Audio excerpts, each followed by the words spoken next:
primeiro lugar, eu gostaria de me apresentar ao público que está nos vendo. Meu nome é Antônio Prado, eu sou economista e fui convidado pelo presidente do Instituto Lula, o Márcio Tocqueville, para fazer parte dessa iniciativa de estudos sobre o futuro do Brasil, tendo como fundo pensar fora da caixa, pensar coisas novas que possam contribuir para construir uma nova abordagem de transformação do país. Então, agradeço ao Márcio por essa iniciativa, ao próprio Instituto Lula, que sob os auspícios do Instituto Lula que estamos fazendo esse trabalho.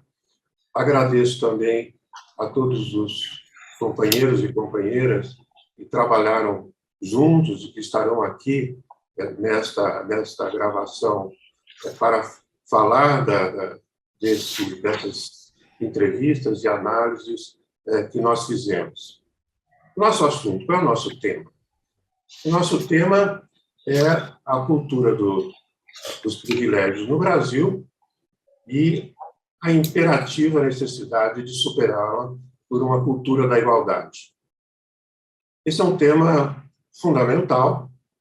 Nós sabemos que o Brasil é um país profundamente desigual, é um país em que nós encontramos pessoas em situação de rua, por exemplo, vulneráveis à morte por frio, estamos vendo isso nesse exato momento, e outras pessoas vivendo em grandes mansões, quase que ao lado desses que estão em situação de rua. É muito comum isso. Infelizmente, no Brasil, isso faz parte do nosso cotidiano. Mas nós não devemos aceitar esse cotidiano como paisagem, nós devemos atuar para transformar essa realidade. O Brasil é desigual, e o Brasil é desigual e tem razões estruturais para essa desigualdade. Tem razões históricas. Nós somos um país que saímos de um escravismo colonial, tivemos pessoas escravizadas do continente africano por 350 anos. Tivemos 10 vezes mais escravizados no Brasil do que nos Estados Unidos. E, evidentemente, que com uma história dessa, que é uma história em que desumanizou, degradou, humilhou seres humanos por tanto tempo, que os resquícios desse processo histórico se transmitem para toda a sociedade e se refletem, inclusive, numa cultura de privilégios, que nega o direito dos outros cidadãos, das outras pessoas, para usufruir de condições materiais que são excluídas para os outros. Então, essa história é uma história que traz em seu bojo essa dimensão da exclusão profunda de um segmento que hoje, por exemplo, é majoritário no país. Nós podemos dizer que os negros são minoria política, mas são maioria populacional. A mesma coisa nós podemos dizer sobre as mulheres, são minoria política, só basta olhar o Congresso Nacional para ver a representação de negros e mulheres no Congresso Nacional. As mulheres também são maioria populacional. Essas são expressões da desigualdade brasileira, expressões que vêm dessa longa história e que constituiu uma cultura de privilégios. Essa desigualdade também tem razões estruturais materiais. Nós temos uma heterogeneidade estrutural muito grande no país. Como um país que teve um desenvolvimento industrial tardio e periférico, né? Um país que, para resolver uma crise de acumulação de um determinado modelo, né, que foi implantado a partir dos anos 50, concentrou a renda a partir dos governos militares. Foi uma escolha política concentrar a renda e, portanto, excluir grande parte da população desse novo padrão de desenvolvimento e de consumo. Isso são razões estruturais. A heterogeneidade estrutural ela se manifesta nas diferenças de produtividade dentro dos setores, entre setores econômicos, dentro de regiões e entre regiões. Isso exige também uma ação de política econômica, de política de ciência e tecnologia, de investimentos profundos do Estado brasileiro. Esse é um assunto que vai ser tratado por um outro grupo temático, né? A questão do desenvolvimento produtivo, científico e tecnológico. Nosso assunto aqui é como superar a cultura do privilégio. Para superar a cultura do privilégio, é importante também identificar algumas manifestações dessa cultura do privilégio. Nós fizemos um esforço de criar uma tipologia. Essa tipologia identifica o privilégio em algumas dimensões. Por exemplo, nós temos o privilégio hereditário. Nós falávamos de um país com uma história escravista, colonial, não é? Nós herdamos disso também essa característica de termos um privilégio hereditário. O que é isso? Não é? São famílias que garantem o seu lugar, né, dentro do espaço público a partir das suas relações pessoais.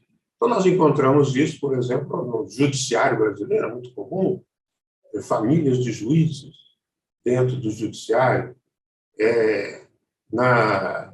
Nas Forças Armadas brasileiras, tem famílias de militares.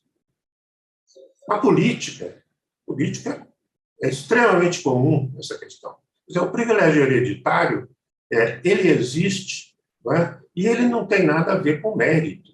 Quer dizer, a ideia da meritocracia, que foi tão vendida durante os anos neoliberais, não tem nada a ver com mérito.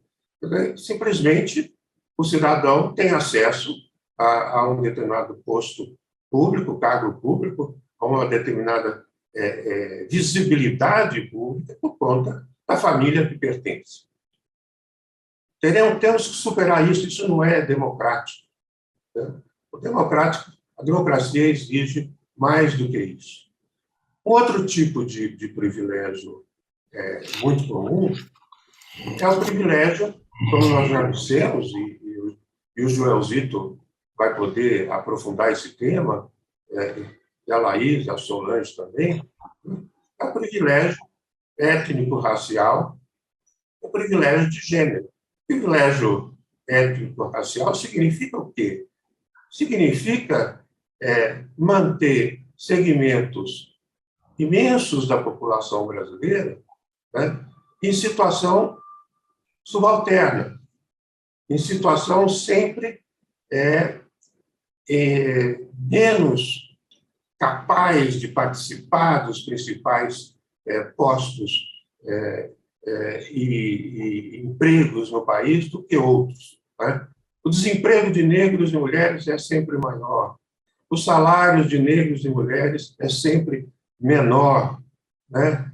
Negros e mulheres participam menos da política. Negros e mulheres têm menor participação nas riquezas do país. Então, esses dois tipos de privilégio étnico-racial e de gênero, também são privilégios que têm que ser superados. Outro privilégio muito comum é o privilégio da impunidade. Temos sempre esse debate no país sobre a questão da impunidade. Esse privilégio é um privilégio interessante porque ele revela, né, que nós temos setores da sociedade que, apesar de cometerem contravenções ou crimes, não são punidos por essas contravenções ou crimes. Sempre, de alguma forma, escapam da punição. É o caso, por exemplo, da sonegação de impostos. São sonegados 500 bilhões de reais por ano no país. Quando o sonegador contumaz é flagrado, né, a lei diz que ele deveria ser preso. É o que diz a lei. Né? Mas a interpretação da lei durante os anos, né, faz com que esse sonegador contumaz, ao entrar com um processo de renegociação dessa dívida, né, criada por causa da sonegação, ele já não está mais sujeito à prisão. É uma forma de impedir a punição, né, daquele que atenta contra o interesse público ao não pagar impostos, enquanto outros são obrigados a pagar impostos na fonte. O aposentado brasileiro paga imposto na fonte, o assalariado brasileiro paga imposto na fonte. Não é? Existe até um comentário comum entre as elites brasileiras, é um comentário evidentemente ofensivo a todos nós, de que só paga imposto no Brasil, né, o assalariado, né, o aposentado, o desavisado, né, ou aquele que não é inteligente. Só. Ou seja, eles que não são nem assalariados, nem aposentados, nem desavisados, porque têm advogados tributaristas importantes defendendo as suas causas, esses simplesmente não pagam impostos e ficam impunes ao não pagar impostos. Enquanto isso, grande parte dos assalariados brasileiros tem que pagar impostos diretos e indiretos, principalmente indiretos, né, para poder financiar os gastos públicos brasileiros, que são também apropriados por um outro privilégio, que é o privilégio fiscal, os segmentos da elite brasileira, através de todo tipo de subsídio, de incentivo, de isenção fiscal, de renúncia fiscal. São mais ou menos outros 500 bilhões de reais por ano, que daria cerca de 1 trilhão de reais sendo transferidos anualmente a parcelas das elites brasileiras. E isso é um privilégio exorbitante, brutal. Toda vez que nós falamos de reforma tributária, né, essa questão tem que ser tratada frontalmente. Né? É inaceitável que segmentos da elite brasileira não paguem impostos e que obrigue grande parcela da população de baixa renda a pagar impostos mais altos em proporção à sua renda do que os mais ricos do país. Né? Isso expressa um outro tipo de privilégio, que é o privilégio de classe, evidentemente. Nós vivemos numa sociedade capitalista. A sociedade capitalista ela tem uma desigualdade fundamental, básica, que é a desigualdade entre aqueles que podem acumular riqueza de forma indefinida, né, e aqueles que simplesmente estão excluídos da possibilidade de acumulação de riqueza e sequer têm capacidade de poupança relevante para acumular mesmo uma pequena riqueza. Esse é um privilégio de classe, é característico das sociedades capitalistas. Mas nós sabemos, e aqui eu acho importante nós trazermos isso à baila, né, nós sabemos que as formações sociais, elas tratam esse tema da desigualdade a depender da sua própria história, da própria mobilização que existe das classes sociais, das próprias dinâmicas políticas dessas formações sociais.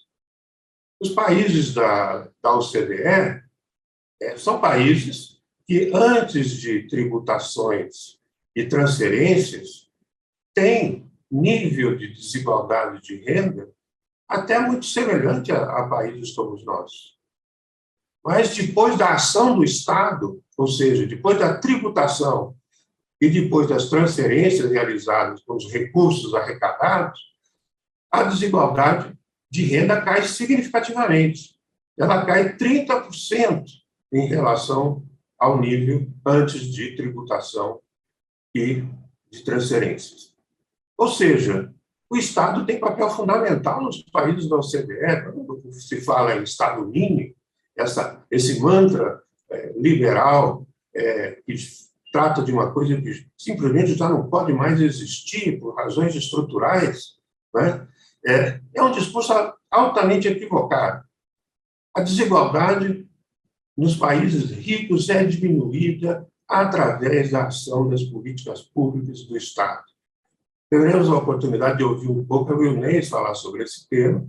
Eu convidei ela para tratar um pouco sobre isso, sobre as políticas de seguridade social, né, que estão endereçadas a esse tema. Então, neste momento, eu quero encerrar essa introdução dizendo o seguinte: a questão do privilégio, se vocês forem olhar a Constituição brasileira, não é? A questão do privilégio, ela simplesmente não aparece na Constituição brasileira de 88. Não existe a palavra privilégio na Constituição de 88. Nem quando o privilégio é concedido pela própria Constituição, e nem para dizer que o privilégio em determinadas situações é inaceitável. Então, eu quero sugerir para debate, né, que seja feita uma emenda constitucional ao artigo 3º da Constituição, onde estão os objetivos fundamentais da República Federativa do Brasil. Na linha 4, né, nós temos lá: promover o bem de todos sem preconceitos de origem, raça, sexo, cor, idade e quaisquer outras formas de discriminação. Isso é o que está já na nossa Constituição da República, vai ser tema nosso aqui nessa conversa, né? Seria bom acrescentar, vírgula, estando vedados quaisquer privilégios legais que não cumpram função social determinada em lei. Os privilégios legais devem ser por tempo determinado e avaliados anualmente no sentido de aferir se cumprem suas funções sociais. Por que tratar dos privilégios legais? Porque é preciso explicitá-los.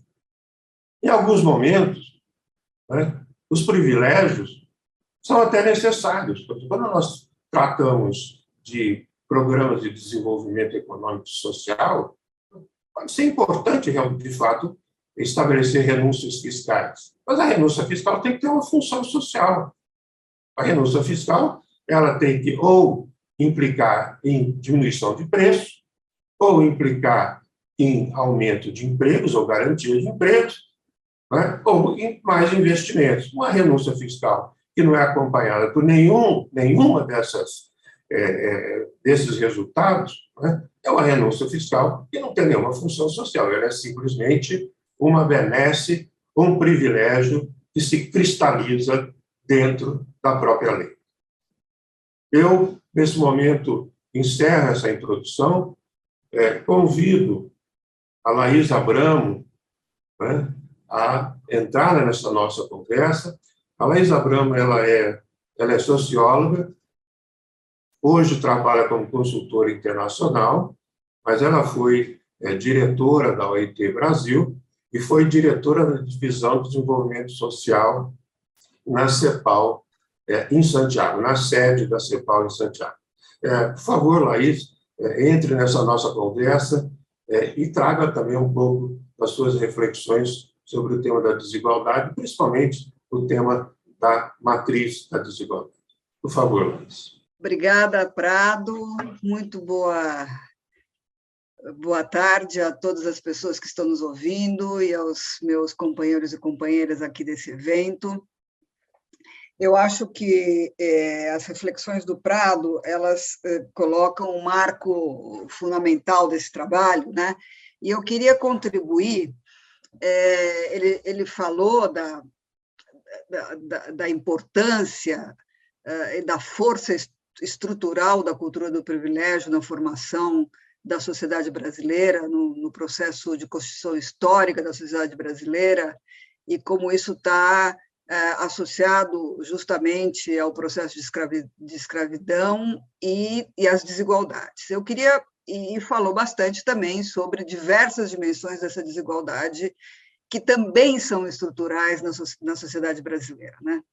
Então, eu queria só avançar um pouquinho nisso, quer dizer, continuar essa linha de raciocínio, destacando alguns pontos. Primeiro, o caráter estrutural da desigualdade social, da desigualdade socioeconômica, da desigualdade política na sociedade brasileira. E essa relação, que a gente poderia dizer dialética, entre a desigualdade e a cultura do privilégio. Por quê? Porque, por um lado, se a cultura do privilégio significa a negação do outro como sujeito de direito, e esse outro sendo as mulheres, as pessoas negras, as pessoas indígenas, as pessoas em situação de pobreza, as pessoas que vivem em territórios que são discriminados também, como a periferia das grandes cidades ou como certas regiões do país, né? E se a gente diz que a cultura do privilégio tem que ser superada por uma cultura da igualdade, a igualdade é justamente a afirmação dos direitos, né? De que todas as pessoas que vivem em sociedade têm direitos que devem ser respeitados. Todas as pessoas são sujeitos de direito. Então, por um lado, a desigualdade social está na base dos privilégios que se estruturam e se reproduzem na sociedade, mas, por outro lado, a cultura do privilégio também reproduz essa desigualdade na medida que ela estabelece hierarquias que são inaceitáveis, não tem nada a ver, como disse o Prado, com os méritos, mas sim com a origem de classe, a condição étnica racial, o gênero das pessoas, né? Então, eu acho que a gente tem que pensar nessa mútua determinação entre a desigualdade social, a desigualdade socioeconômica e a cultura do privilégio, e como a sua superação tem que ser um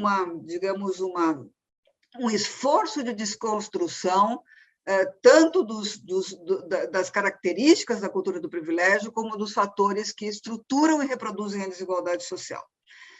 A gente sabe também que, tanto no Brasil como na América Latina, a desigualdade ela é persistente, né?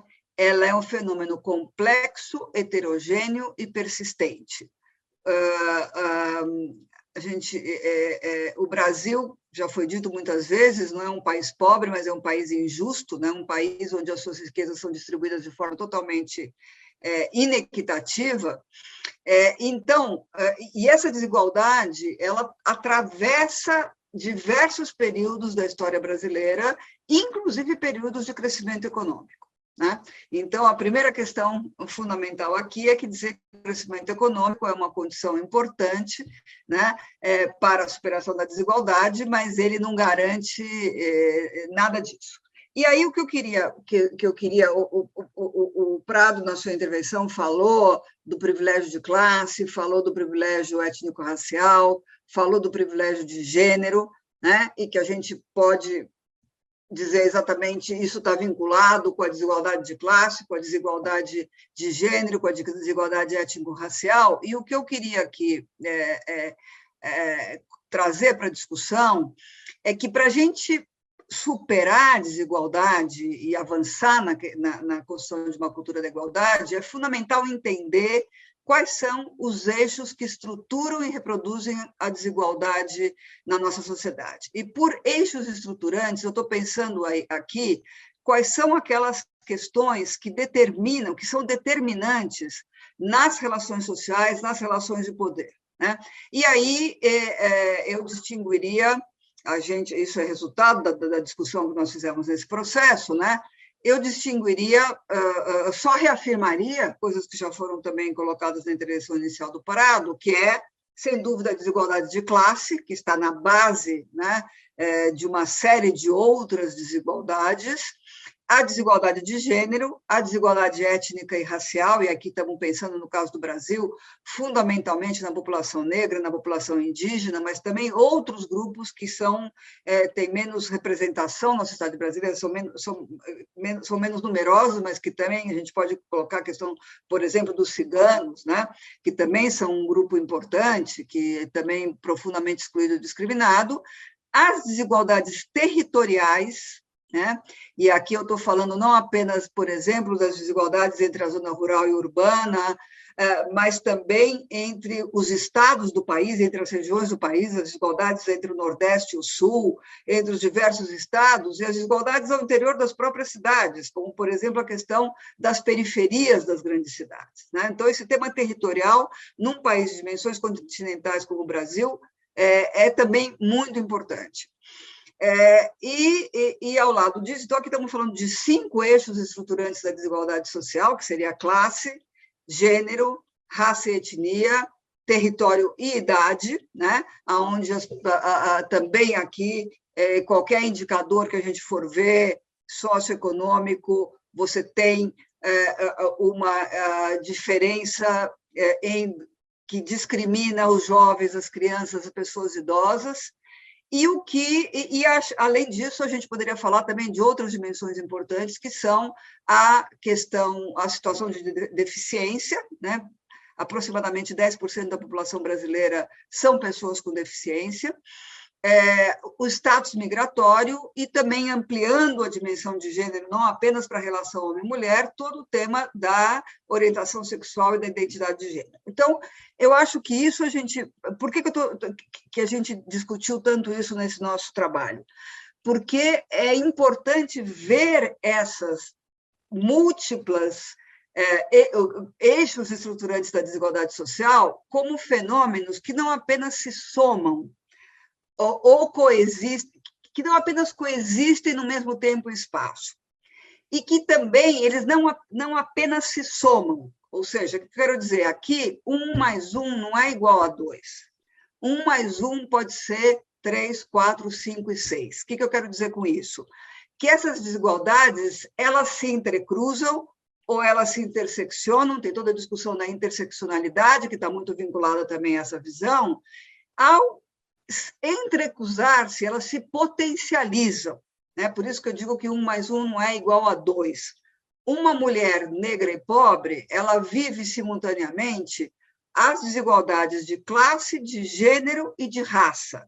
E cada uma dessas desigualdades, ela vai se potencializando, vai fazendo com que esses grupos da população vivam, como se diz no documento da ONU sobre o Decênio Internacional dos Afrodescendentes, múltiplas e agravadas formas de discriminação, opressão e exclusão. Excelente, Laís. Muito obrigado por sua contribuição. Eu gostaria agora de pedir para a Solange participar da nossa conversa, Solange Sanches do Prado, que é socióloga. A Solange trabalhou muitos anos no DIESE, foi coordenadora nacional de combate à discriminação racial e étnica e de gênero na OIT Brasil, trabalhou também com o mesmo tema na OIT do Chile e foi diretora de assuntos de gênero e sindicais da Friedrich Ebert no Chile. Solange, por favor, eu gostaria muito que você trouxesse o tema da discriminação e dos privilégios para dentro dessa nossa conversa. Obrigada, Prado. Boa tarde a todos e todas. Boa tarde para os colegas aqui presentes. A oportunidade desse debate é muito importante e eu gostaria de começar tendo falado, Prado, tendo falado a Laís, eu gostaria de focar minha fala em 2 pontos que acho que são essenciais. Eu acho que, em primeiro lugar, né, a importância desse estudo e dessa reunião de tantas pessoas com formações, experiências e perspectivas diferentes, é que a gente não consegue implementar processos de mudança social sem nomear um problema, né? Nomear o problema é sempre um momento socialmente absolutamente relevante para conseguir caminhar na direção da superação desse problema. E acho que é muito importante, como o Prado e Laís já falaram, que a gente venha nomeando na sociedade brasileira a questão da desigualdade com tanta intensidade como ela vem acontecendo nos últimos anos, né? E também a questão do privilégio, que é a outra cara da desigualdade, né? Acho que refletir sobre o que é o privilégio na sociedade brasileira nos ajuda a lançar luzes muito esclarecedoras sobre o que é o nosso cotidiano e sobre o que é a nossa estrutura social também, como Prado e Laís já falaram, né? E acho que um outro ponto muito relevante é que, e nós começamos a discussão desse trabalho por isso, é que a aspiração, quem sabe, que a gente possa dizer assim, a aspiração da sociedade brasileira, pelo menos a aspiração majoritária, não tem sido até hoje por uma sociedade de iguais, e sim, né, por fazer parte de espaços de privilégio, né? Cada pessoa ou cada grupo aspira a ser parte de um espaço de privilégio, e os colegas já citaram alguns deles, né? E a gente pode citar muitos outros, né? E por que é isso, né? Isso, obviamente, é um reflexo, né, dessa estrutura social, né, que se caracteriza, né, se caracterizou sempre por uma conquista que foi violenta, né, contra os povos indígenas, né, por uma distribuição de privilégios desde o primeiro momento da Constituição do país e pela criação de espaços de exercício desse privilégio, como nos ensinou muito bem o professor Muniz Sodré na sua entrevista, né? Porque ele fala, né, do nosso racismo espacial, e porque o nosso racismo estabelece lugares e expressões, né, que estão vedadas aos negros, e se ele me permitisse, quem sabe, né, um dia a gente volta a conversar com ele, eu acho que esses espaços estão dados, né, para as questões raciais e para as outras também, né? Existem os espaços da supremacia patriarcal, existem os espaços da supremacia europeia branca, né, em relação aos povos indígenas, por exemplo, que foram absolutamente expropriados desde sempre, né? Porque a visão supremacista sequer considerou em nenhum momento, né, a possibilidade de que aquela gente que já estava lá fosse de fato a dona, né, e merecesse, né, qualquer espaço neste país, nesta cultura. Né? O único espaço dado aos índios, na melhor das hipóteses, foi a tutela, né, para que o Estado decidisse por eles, né?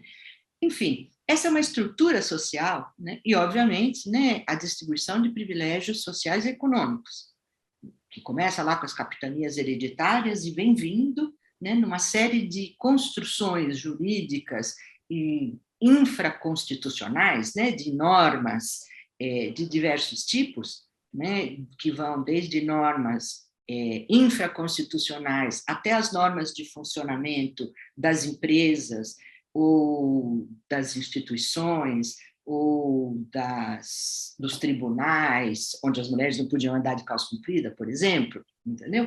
E estão estruturadas em normas de comportamentos da sociedade inteira, né? Claro, o que eu estou falando? Eu estou falando essa estrutura social, como a Laís bem lembrou, é uma estrutura que está historicamente constituída assim. Só que em cada período, né, ela adquire uma dimensão, ela adquire um formato, porque a manutenção da estrutura de poder, como disse o Prado, né, que é a estrutura do privilégio, que é sempre uma estrutura de poder, a manutenção dessa estrutura é uma manutenção dinâmica. Então, não é sempre a mesma coisa. Para fechar, né, eu penso que um outro ponto importante é o seguinte: contestar um privilégio e mudar uma situação de privilégio para uma situação de igualdade implica uma luta política. Não existe como fazer isso sem que essa luta política seja travada. E seja travada em todos os espaços onde o privilégio se estrutura, que são todos os espaços da sociedade. Não tem nenhum espaço em especial, porque não adianta você ter uma lei, porque talvez ela não vai ser cumprida, só uma lei, né? Não adianta você fazer grandes políticas, porque um belo dia o governo muda e os caras tiram tudo, né? Então, nós precisamos pensar as maneiras, né, e a construção da nossa ação política no sentido de criar uma cultura de igualdade para que a gente possa pensar numa sociedade de iguais, mais democrática e que tenha duração no tempo, né? Nós vamos sofrer reveses, evidente, né? Mas nós precisamos colocar toda a nossa criatividade, todo o nosso espírito de luta nessa direção, para poder viver num lugar onde a gente possa dizer que a igualdade é, de fato, um valor. Obrigado, Solange. Muito boa a sua análise. Eu queria trazer aqui só um comentário feito pelo jurista e constitucionalista Serrano, né, em que ele diz, ao ser perguntado por nós o que ele achava da hipótese de que a igualdade não é um valor na sociedade brasileira, mas que o privilégio, sim, é um valor na sociedade brasileira. Portanto, nós precisamos mudar isso, e a Solange tratou desse assunto, né? Ele nos respondeu, mais do que isso, eu diria que a desigualdade é um valor na sociedade brasileira. Essa é uma afirmação muito potente, né? E nós sabemos que, na teoria sociológica do final do século XIX, era muito comum se dizer que a desigualdade era, inclusive, necessária às iniciativas dentro da sociedade capitalista. Até existia o darwinismo social, né, que defendia diretamente esse tipo de abordagem. Eu queria convidar agora para entrar na nossa conversa o Joãozito Araújo. O Joãozito é sociólogo, é cineasta, trabalhou no Diese, na escola no Diese, antes dela virar uma escola de nível superior, isso nos anos 80, é documentarista, tem vários filmes longa-metragem, muito importantes, tratando a questão do negro no Brasil, e tem um livro que fala a negação do Brasil, e já convido o Joel também para comentar um dos privilégios, um dos tipos de privilégio, que é o privilégio estético, né? E o outro, que é o privilégio da voz e visibilidade, que sabemos que é sistematicamente negado à população negra do país. Por favor, Joel, venha aqui dar a sua contribuição à nossa conversa. Obrigado, Prado.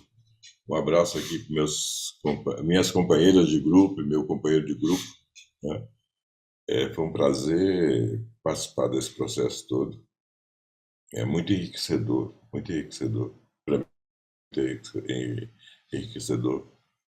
E eu só queria corrigir o Prado. Eu sou ficcionista também, viu, Prado? Eu te corrijo para dar um pretexto para fazer publicidade do meu filme, que todo mundo veja O Pai da Rita, que está em cartaz nos cinemas, né? Mas, enfim. Já vimos e recomendamos, é muito bom. Muito bem, fez muito bem. Eu queria começar dizendo o seguinte, que a naturalidade do racismo, né, é um dos pilares da cultura de privilégio no Brasil. Ponto. Ponto. E o grande problema do racismo é que, além de todas as evidências de pesquisa e estatística, que não começam agora, começam lá nos anos 40, 50, né? Florestan Fernandes foi um dos pilares das evidências, né? Tem uma outra dimensão mais difícil, quer dizer, essas evidências não têm ajudado, né, a transformar o Brasil. E tem uma outra dimensão, que é a dimensão que eu pesquiso, que é a dimensão simbólica, que é a dimensão das imagens, né? E que talvez o meu livro, A Negação do Brasil, que você citou, tenha um certo pioneirismo nisso. Ele não é único, né, mas ele tem um certo pioneirismo nisso, de demonstrar como a produção de imagens do Brasil, embora o livro se dedique à telenovela, mas, quer dizer, a discussão que eu venho fazendo desde então, e que outros fizeram antes de mim, como Carlos Rasenbach, que pegou a publicidade, ou a Solange Coceiro, que pegou a questão do rádio, tem digamos, uma invisibilidade, por um lado, do negro, né, na produção de imagens que o Brasil deseja sobre si mesmo.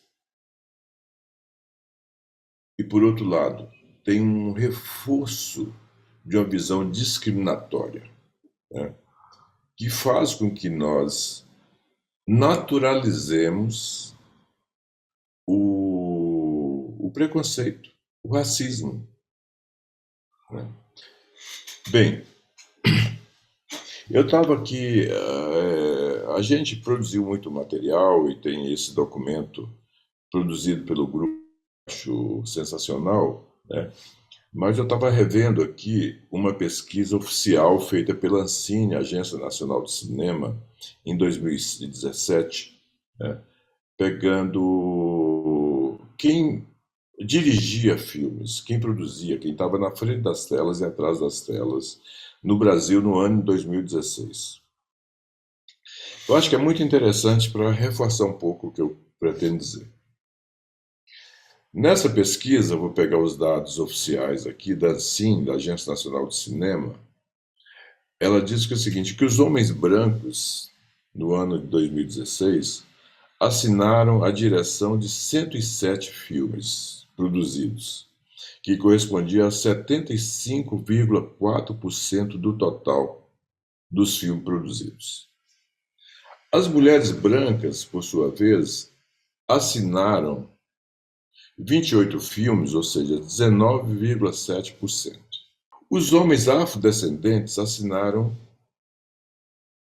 3 filmes, que correspondia a 2,1%. E eu tive o privilégio, nessa cultura discriminatória, né, de ser um deles, né? Portanto, ser parte dos 2,1%. Não tenho nem orgulho disso. E as mulheres negras não assinaram filme nenhum, não dirigiram filme nenhum. E a população, os cineastas indígenas também não, nenhum, né?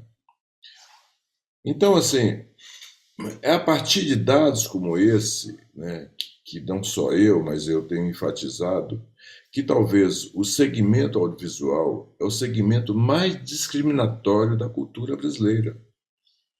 Porque, desde o início da produção audiovisual do Brasil, se naturalizou que o Brasil, quer dizer, essa cultura audiovisual, ela compactuou com o desejo das elites do século XIX, que o destino natural do Brasil era ser um país branco.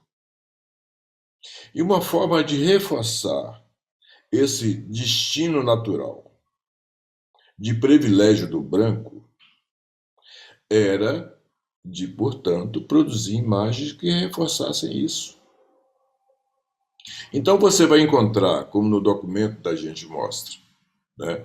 Você vai encontrar que no início da crítica cinematográfica, lá nos anos 30, né, o editor de uma revista Cinearte, né, vai dizer o absurdo de criticar os filmes que mostravam negros e indígenas, dizendo que esses filmes, chegando no exterior, ia fazer com que os estrangeiros, obviamente ele estava se referindo aos europeus e norte-americanos, né, e achar que isso aqui era uma África, né? Então ele achava que era um desperdício, que era um contrassenso que nós produzíssemos filmes mostrando negros e indígenas.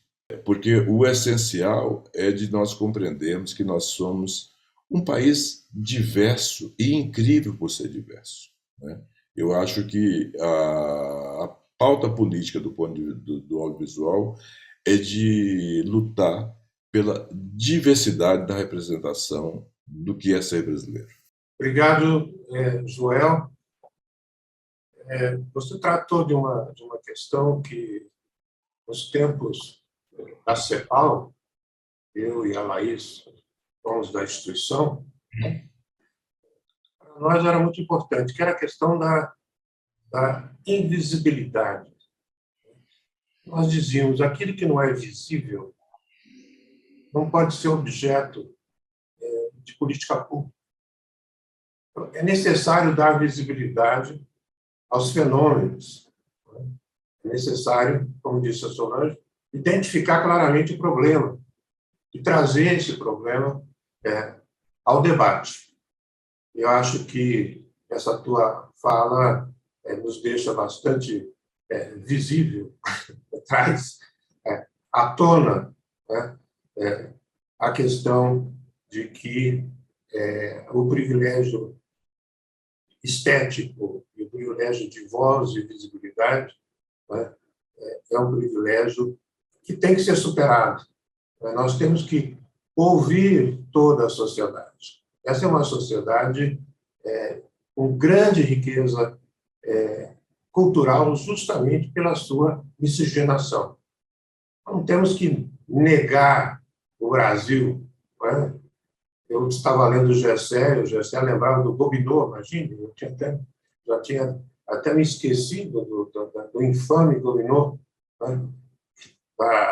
A busca pelo branqueamento no Brasil, da negação, né, das nossas raízes. Então, nós temos que afirmar as nossas raízes, né, e encontrar o que elas têm de extremamente rico, que é justamente essa diversidade cultural, essa grande capacidade de criatividade que nós temos em várias dimensões. E é uma infelicidade que a participação dos negros na área de audiovisual no Brasil seja tão baixa, justamente porque seria uma grande contribuição trazer toda essa diversidade da cultura negra no Brasil, que é riquíssima, na música, na culinária, nas artes, no artesanato, e agora também ocupando mais espaço no cinema, e eu espero que cresça, né? E nas novelas também, né, porque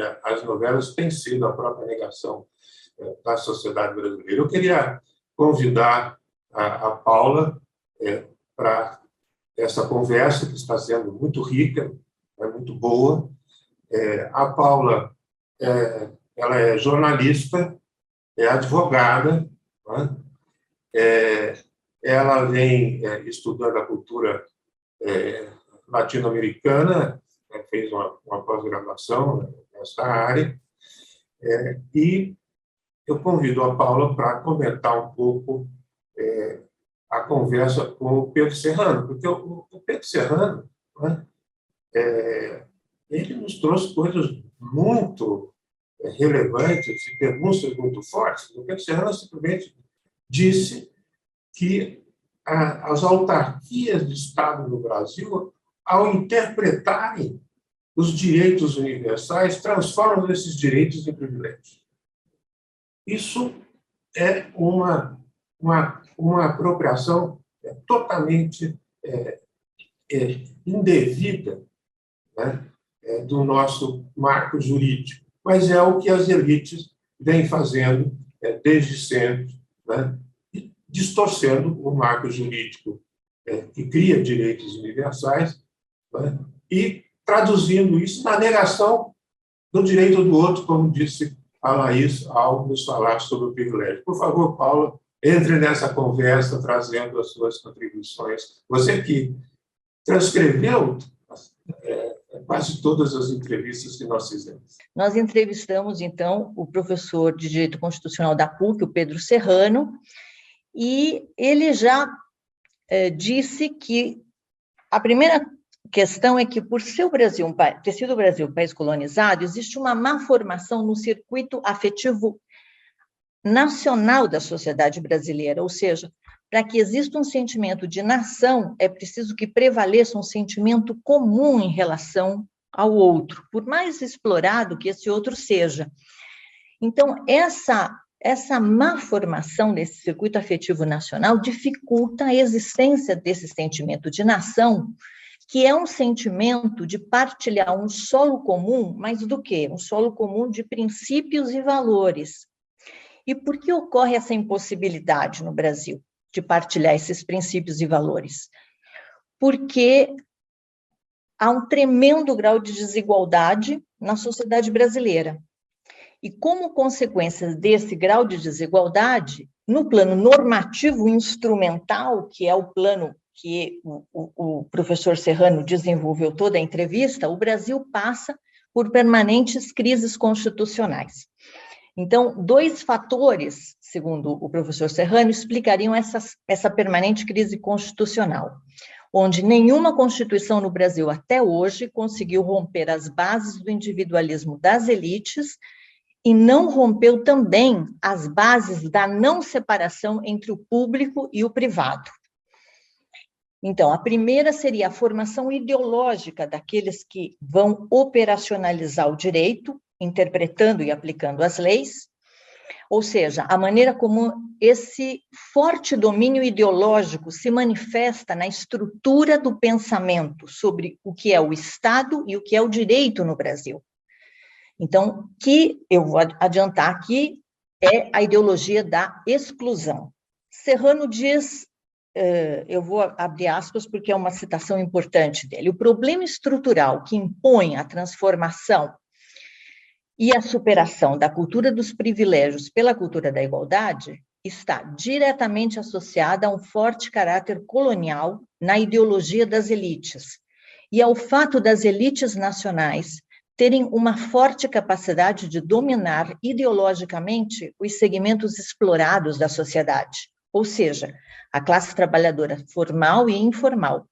Mas a verdade é que a base da pirâmide social no Brasil é fortemente dominada por uma ideologia conservadora, ou seja, há uma força muito grande no país com uma visão reacionária que se espraia para todos os segmentos sociais. E isso é produto da elite, é produto dos segmentos dominantes da sociedade. Mas ela se espraia e contamina intensamente a base da nossa pirâmide social. E o outro fator motivador dessas permanentes crises constitucionais é o racismo, que é o problema da desigualdade estrutural no Brasil. Então, a maioria dos pobres no Brasil são negros ou índios ou produtos da miscigenação interétnica. Então, esse elemento de estrutura racista no plano biológico foi forte na construção da ideologia da exclusão.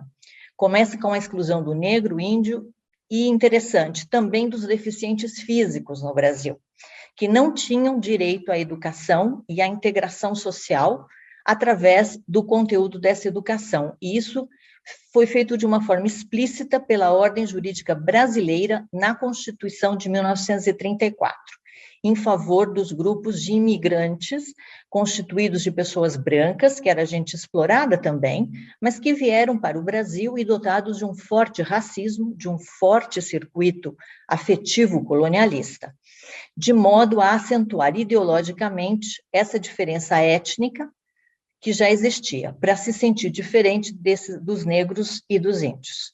Se formos aos anais da Constituição de 1934, a chamada Constituição de Weimar, o legislador fala claramente que o negro, o deficiente físico e o índio nem a proteção social corrigiria. Então, não se Então, não se fala, é que na linha B desse artigo 138 da Constituição de Weimar, estava prevista a eugenia como princípio da nossa educação pública. Nessa mesma época, nós tivemos a Constituição nazista e na Constituição da África do Sul da época e a do Brasil, então, são exemplos de constituições explícitas em relação a estruturas racistas. E nos Estados Unidos, por exemplo, havia institutos jurídicos como o da reescravidão. O indivíduo era alforreado, mas depois poderia ser reescravizado, porque ele descumpria a lei penal. Então, a reescravidão derivava de uma ofensa real à sociedade, não era uma ofensa particularista. Aqui no Brasil, ninguém fala desse instituto jurídico, mas havia reescravidão por ingratidão. Havia o Instituto Jurídico da Ingratidão, ou seja, o indivíduo poderia ser reescravizado por se manifestar, ao se demonstrar ingrato ao antigo dono, o que significa dizer uma razão particularista para poder haver a reescravidão do indivíduo. Então, no caso brasileiro, há apenas uma razão particular, por se demonstrar ingrato ao antigo dono. Isso foi praticamente apagado da nossa história jurídica. E também ele relembra que no século XIX houve as grandes migrações da Europa e os advindos dessa migração foram beneficiados pelo direito à educação pública, expurgando dela os negros, os índios e no próprio conteúdo pedagógico. Havia o estímulo de não haver casamento interétnico. Então, essa é a lógica que se estabeleceu quanto à chamada história dos direitos de proteção social, que foi apagada. E ela se instaura na constitucionalidade brasileira por um padrão hermenêutico, por um paradigma hermenêutico, ou seja, as normas são interpretadas sempre por essa elite branca, do deep state brasileiro, como o Serrano diz, são sempre interpretadas de forma a transformar direitos em privilégios pela apropriação privada de sentido. Os direitos são sempre uma conquista intergeracional e eles são escritos com tinta no papel. E eles não são escritos com tinta no papel, eles são produto de sangue na calçada, de gerações anteriores. E na verdade, eles é que vão formar um solo comum de valores que formam um ambiente social. Então, a pergunta que surge é por que na estrutura do Estado autárquico brasileiro, na magistratura, no Ministério Público, na diplomacia, oficialato, Forças Armadas, Receita Federal, porque a imensa maioria das pessoas que ali trabalham são brancas e eurodescendentes. Então, Serrano responde que isso não é à toa, isso é uma política de Estado que assumiu foro constitucional na forma de distribuição da riqueza simbólica. E daí, a distribuição simbólica da riqueza se dá de forma desigual e ela vai ser consolidada nos concursos públicos. E qual o reflexo disso no ambiente do direito? O sistema de justiça brasileiro tem um forte papel na constituição dos nossos privilégios. Isso leva a que nós sempre tenhamos constituições, muitas vezes até avançadas, como a Constituição de 88, né?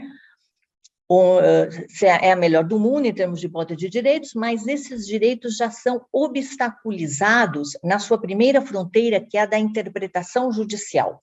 O sistema da justiça vai à Constituição e vai à lei, não vai para resolver o caso, a forma como a lei, como a Constituição deseja. Ou seja, o sentido público que foi construído naquela normatividade pela história da civilização. Mas os agentes da justiça no Brasil vão à lei e à Constituição para buscarem argumentos, para darem uma solução que eles individualmente desejam no caso concreto.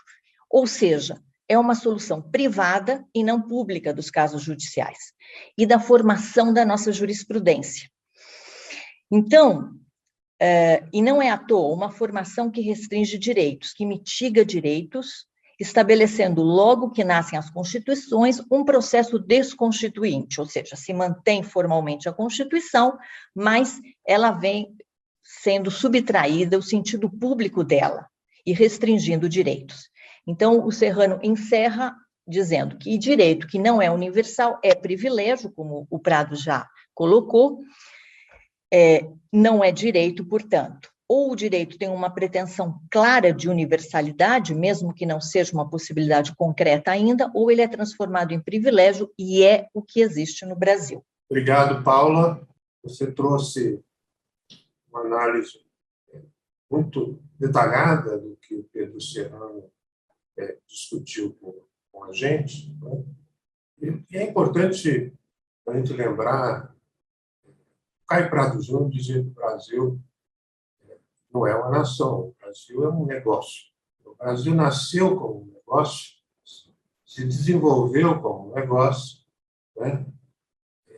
Teve períodos em que houve a intenção de tornar o país de uma verdadeira república e incorporar os outros segmentos da cidadania, mas nós sabemos que nos últimos 30 ou 40 anos, né, existe um esforço no sentido contrário e que agora, no governo Bolsonaro, se explicita de uma forma brutal, né, que é retornar essa ideia de que nós temos um país que é um negócio, né? Vários dos entrevistados, inclusive, não aceitam muito que se diga que nós temos uma elite nesse momento. Elite no sentido de um segmento da sociedade que lidera, que cria uma dimensão de valores e que tem um projeto de futuro, né? Na verdade, não tem valores significativos, os projetos são imediatos, né? E não existe uma liderança clara, uma liderança absolutamente circunstancial, oportunista e difusa. Então, essa visão que você coloca, gente, é necessário um common ground para você criar, né, um campo comum para você criar uma nação, né? Isso é absolutamente fundamental. E a desigualdade, né, e principalmente os privilégios exorbitantes, né, expressam a impossibilidade, né, de você criar esse sentimento de pertencimento. Você, na verdade, exclui os grandes segmentos da população, e por isso debater a desigualdade é tão fundamental, né? E nós queremos aqui debater os privilégios, né? Porque, se por um lado é necessário mudar a base material da sociedade para você ter, né, um processo de inclusão significativo, isso significa ter um desenvolvimento econômico e social sustentável, e inclusivo, e democrático e popular, quer dizer, você realmente trazer a nação e fazê-la estar constituída, o que nós não temos nesse momento, por causa do processo de exclusão, quase todos os entrevistados chamaram a atenção para isso, né? Para esse processo tão brutal de exclusão, né? Agora, nós tivemos um longo período de tentativa de criar um Estado com um papel importante, de criar direitos sociais e todos os mecanismos necessários a, pelo menos, atender parte das demandas dos trabalhadores do país, né? Mas, nos últimos 30 anos, excluindo-se, evidentemente, os governos Lula e Dilma, surgiu essa ideologia de que se deveria desconstituir, né, o Estado varguista, né? E é da onde começa todo esse processo de transformação, que eu dizia, de longo prazo. É absolutamente fundamental a mudança da base material, quer dizer, a cultura de privilégio não se constitui do nada, ela se constitui em uma base material, ela se constitui nesse nosso passado, do país que foi criado para ser um negócio, né, e não uma nação. Então, esse debate é um debate fundamental, nós sabemos, e tem que mudar a base material, para que essa cultura de privilégios também mude. Mas nós temos que chamar a atenção para a cultura de privilégios, né, para que ela seja superada com políticas públicas bastante visíveis. E, como a Solange disse, isso é uma luta política. Né? Isso não é algo que surge apenas do pensamento, que a ação exige, é necessária para fazer essa transformação, mas uma ação que tenha base numa reflexão profunda sobre os problemas nacionais. Eu queria convidar a Wilnês para conversar conosco também. A Wilnês é especialista em seguridade social, em políticas de seguridade social. Ela é economista e socióloga, com os colegas, né, tanto na pós-graduação e contemporâneos na graduação. Conheço bem o trabalho da Wilnês. Ela trabalhou na Secretaria da Presidência da República, né, e tem bastante claro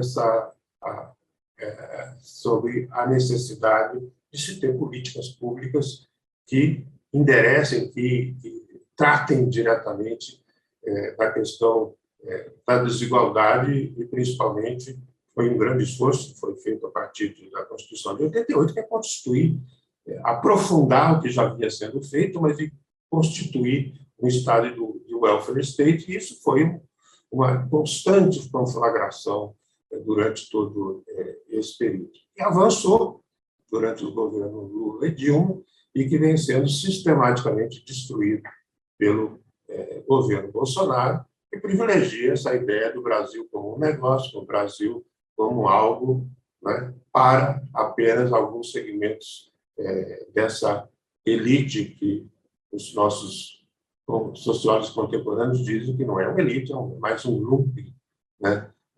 Uma elite lumpen, que é estranho o conceito para nós, que trabalhamos tanto com esse termo, né? Mas é assim que ele chama. Não é uma elite, é uma espécie de lumpen da alta sociedade, vamos dizer assim.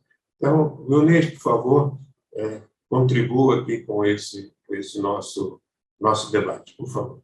Obrigada, Prado. Obrigada a todo mundo pela oportunidade de estar nesse grupo, dos debates que a gente fez durante todo esse tempo.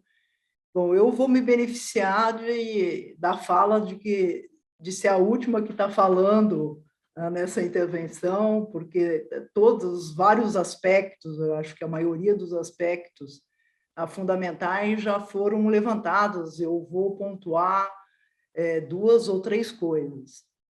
Uma questão que já foi levantada por todos vocês é a questão da desigualdade no Brasil, a questão da complexidade da desigualdade, da persistência da desigualdade, da profundidade da desigualdade e da facilidade, tanto que nós tivemos a oportunidade de presenciar, de reversão dos esforços para a superação da desigualdade. Como que, num curto espaço de tempo, nós assistimos uma regressão tão grande desses esforços, e todos nós sabemos, entendeu, que para alterar esse quadro de profunda desigualdade social é um processo que exige muitas pontas, muito tempo e muita persistência no tempo para que seja alterado.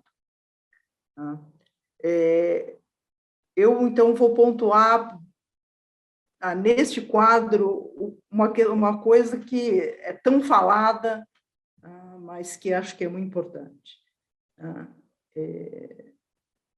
A Laís até levantou esse ponto. Nós não somos um país pobre.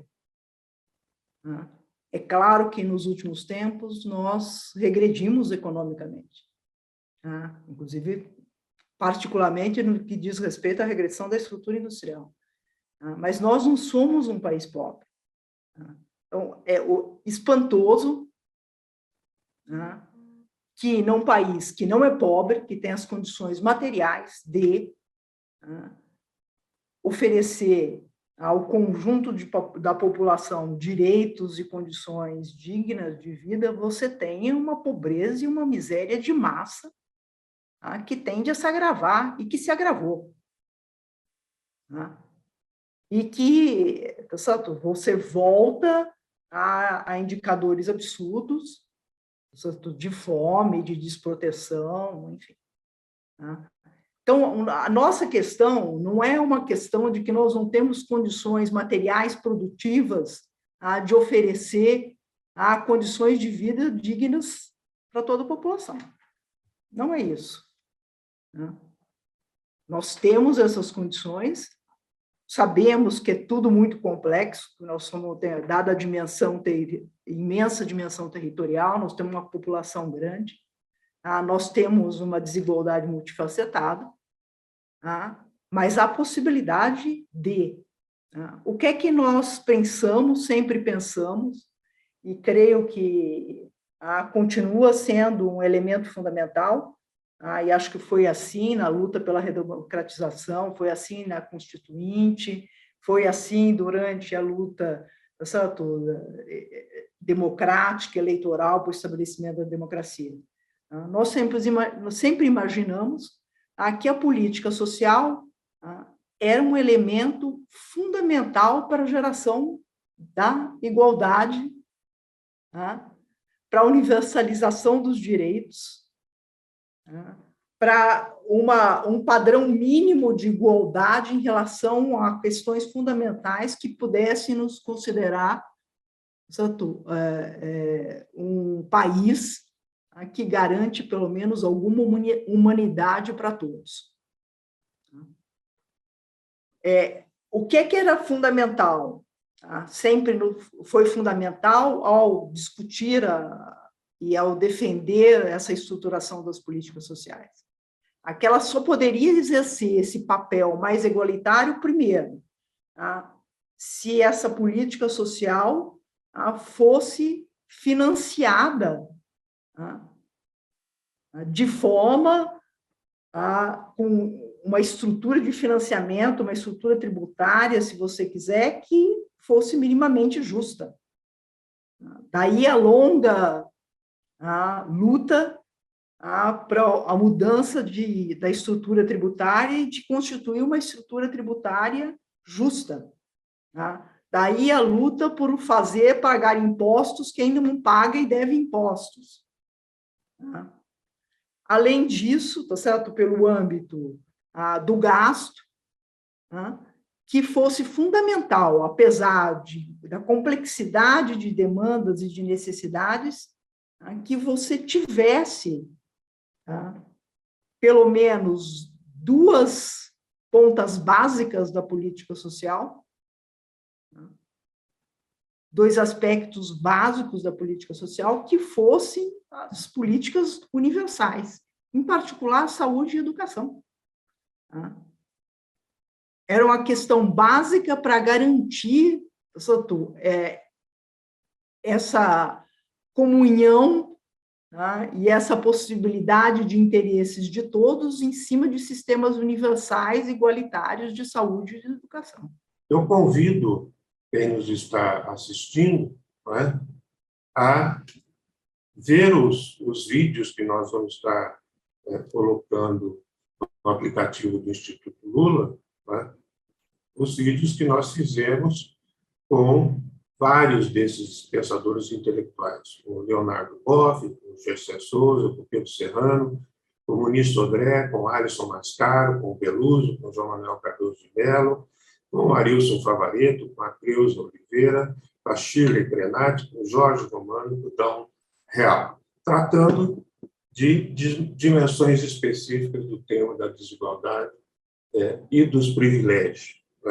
Então, convidamos a todos e também a ler as sínteses executivas de cada um dos grupos e, ao final, a intenção do Márcio Popper é que tenha um documento que compile todos esses essas contribuições dos 12 diferentes grupos. Então, muito obrigado pela participação de todos vocês, muito obrigado pelo apoio e agora o suporte técnico do Instituto Lula, com a participação do Danilo Damasceno e da Thaís, né, que abriram essa sala de reuniões.